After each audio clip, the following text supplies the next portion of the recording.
The marine tourism strategy is a key, if not essential, part of the national tourism strategy.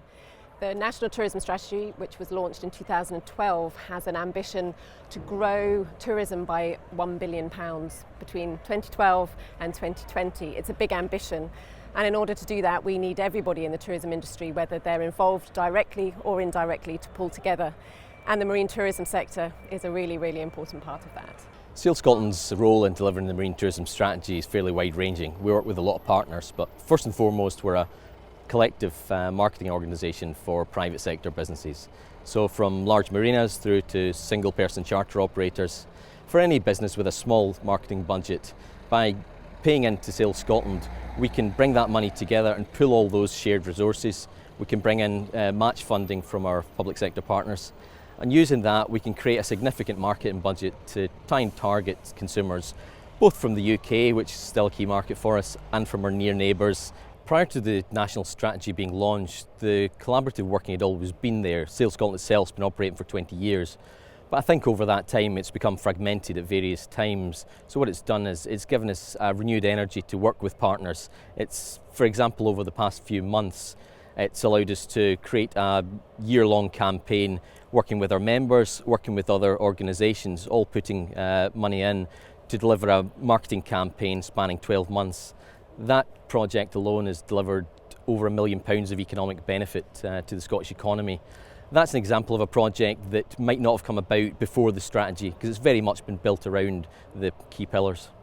The role of RYA Scotland in delivering the aims of the Marine Tourism Development Strategy is as a key representative of the end user.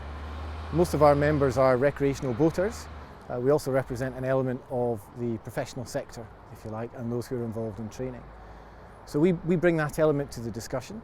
We hopefully bring an element of competition in terms of the events that we are responsible for across Scotland and the impact that those have for the local economy through people participating and taking up accommodation options, food, drink, etc.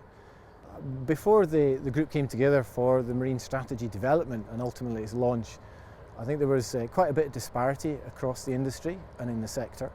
Certainly RYA Scotland wasn't really at the table for discussions. We weren't able to represent our members particularly well with the industry, and there wasn't good communication.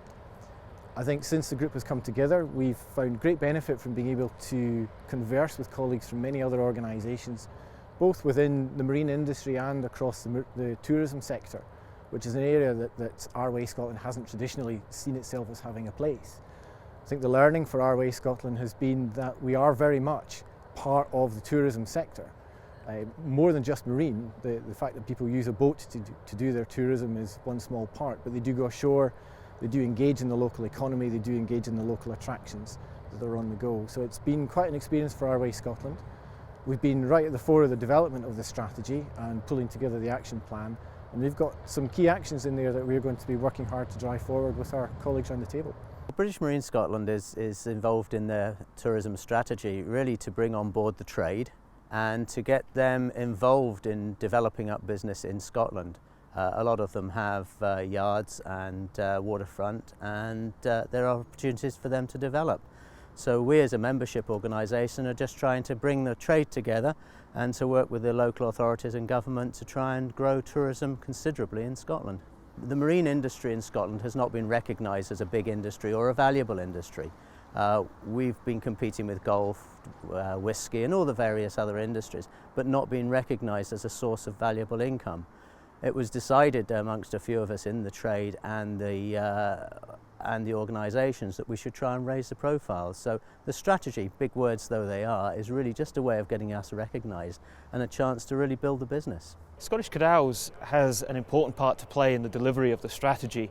Scottish Canals for a long time has been an important entrance to the beautiful west coast and access to the east coast as well. So the canals travelling through the centre of Scotland, really important part of the marine industry. And over the last few years we've seen absolute massive transformation on the canals, with the Caledonian and the Crinan done up in the 1990s and early 2000s, and just recently the completion of the Millennium Link opening up east to west coast transit through the Forth and Clyde Canal, and those wonderful kelpies being built in the field in Falkirk.